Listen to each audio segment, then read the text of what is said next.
Most footballers crumble under pressure. Jude Bellingham's brain, it does the opposite. It gets sharper. Now, his secret is not raw talent or some unshakable personality trait. It's neuroscience. The way his brain processes fear and focus is different. And with the right training, yours can be as well.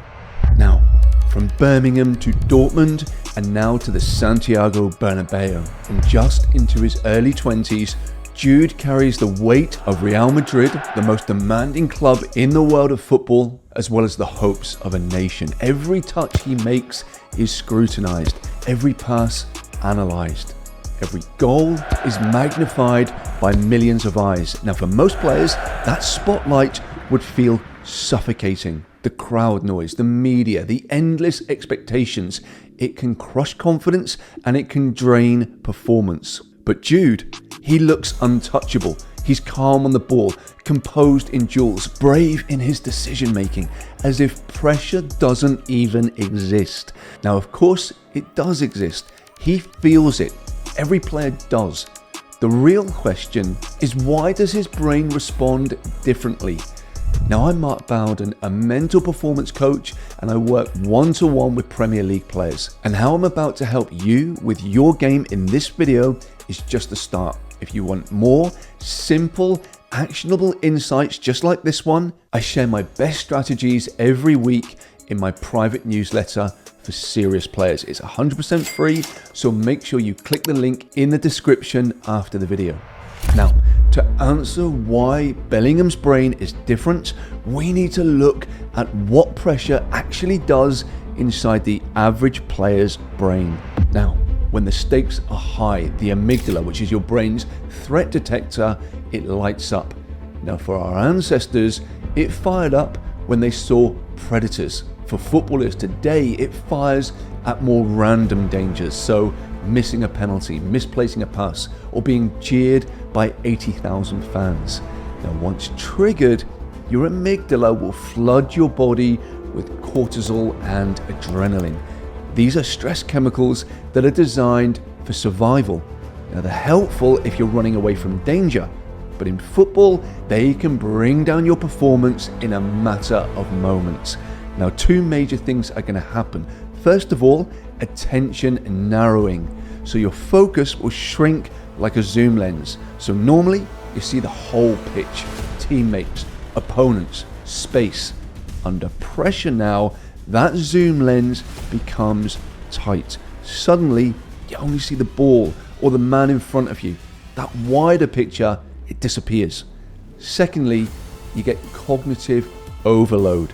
So your thoughts now are going to spiral. Don't lose it. Don't mess up.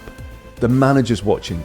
Every intrusive thought starts eating up brain power that should be dedicated for things such as scanning, anticipating, and executing skills automatically. The result? Your muscles tighten, your breathing shortens, your decision-making slows, and your technique, it just collapses. And that's what choking is. And here's the crucial point. This is not a weakness. It's wiring. Your brain is just doing its job. It is trying to protect you.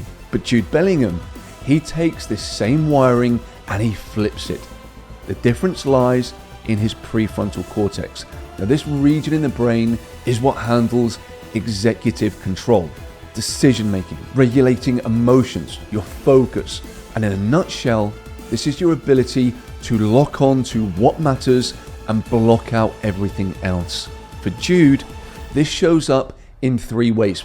First of all, it's filtering external noise. So the Bernabeu crowd, the jeers, the endless hype. His prefrontal cortex reduces their emotional sting. They don't register as a threat. Second, suppressing internal chatter. So those self-sabotaging thoughts, what if I lose it? They barely get airtime inside Bellingham's head. His focus stays external. The ball, the space, the play. And third, managing cognitive load. Now, with less noise inside and out, his brain isn't wasting energy juggling irrelevant thoughts. Instead, he channels these resources into the three things that matter most: awareness, anticipation, execution. And that is why he looks calm in the chaos. Where other players tighten, he expands. And here's the important point. This is not magic. It's not personality. It is training. And the brain can be rewired through repetition.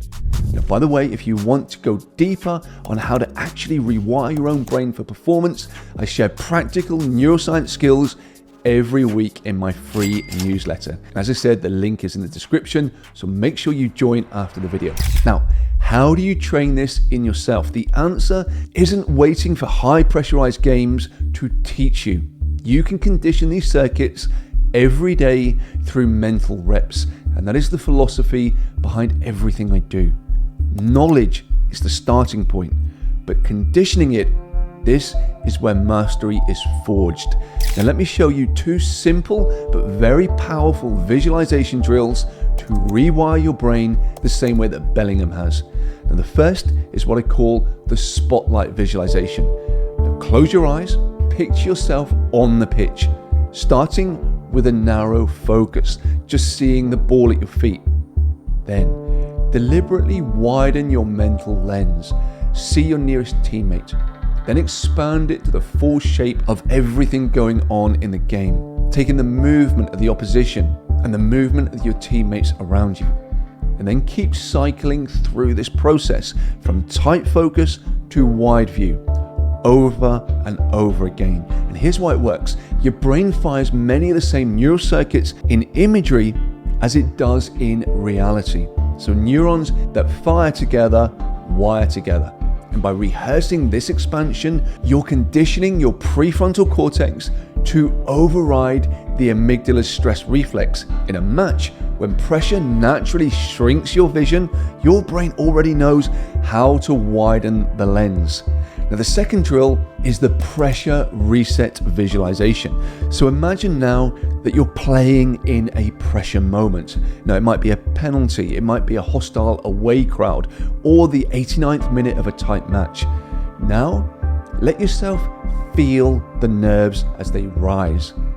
Then visualize yourself performing a reset. Maybe it's a deep breath. Maybe it's a ritual gesture, like putting your index finger and your thumb together, or tensing your fist and letting it go again. Picture that act flooding your body with calm and clarity. Then run the moment through in your mind, playing it out with focus and control, achieving something good within the game. So a great save, coming for a cross if you're a goalkeeper, or maybe a pass or an assist or a goal. And here's why it works. The brain doesn't fully distinguish between imagined reps and real ones. By rehearsing the reset in your mind, you reduce uncertainty and you create an anchor in your nervous system. Over time, this ritual, it becomes automatic. So your brain learns to recognize it as a cue for calm focus. And then when that real moment comes, it feels familiar. You've rehearsed it hundreds of times already. Now these aren't fluffy visualizations. They are neural conditioning. Every repetition is a mental rep. And just like lifting weights will strengthen a muscle, these drills will strengthen the circuits of your brain that handle focus and control. And that is exactly what my football mind gym is built on, turning knowledge into conditioning and conditioning into mastery. And if you want these visualization drills broken down step by step so you can actually condition them into your game, that is exactly what I share in my free newsletter. Now, this is only built for players who want to go beyond just knowing stuff, to wiring it into how they perform. And the link is in the description. So here's the truth. Jude Bellingham is not fearless. He feels pressure like everyone else. The difference is what his brain does with it. When most players' amygdalas will hijack them into panic, his prefrontal cortex will step in. It filters the noise, it silences the chatter, and it manages the load. Now the pressure doesn't just disappear, it gets repurposed. And as you know now, this is trainable. Through these visualization drills, these mental reps, you can wire your brain the same way. You can build your spotlight. You can anchor your reset. You can condition your mind to thrive where others crack. Because in football, Pressure is guaranteed, but whether it breaks you or builds you, that is your choice. Now, if you found this breakdown insightful, don't stop here. Watch the next video on the screen now about how Phil Foden utilized his patience and the frustration of being continually held back to rewire his brain for greatness.